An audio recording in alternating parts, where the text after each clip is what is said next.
Esta mañana he venido a la nueva sede de Aves. Estoy seguro que la ampliación de metros y las características de este local va a facilitar mucho el trabajo, ¿no?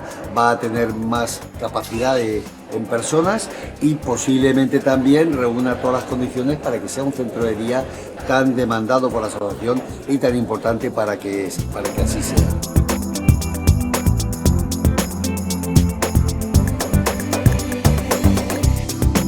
Durante la jornada de puertas abiertas, además de visitar las nuevas instalaciones, se han dado a conocer nuevas propuestas de actividades y de trabajo en el centro.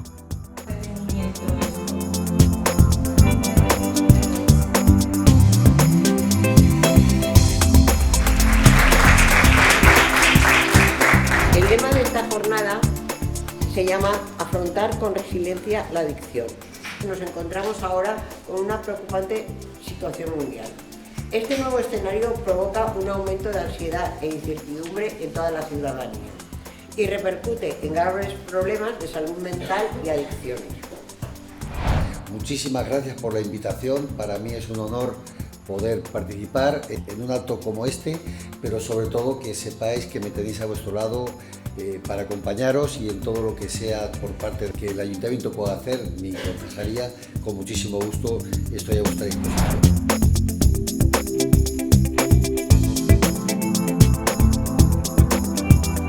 Nos hemos venido muy cerquita del antiguo local, detrás de justo del Decathlon de Campanar, a un local muchísimo más grande, amplio, con salas enormes y bueno, estáis todos invitados a venir a conocerlo.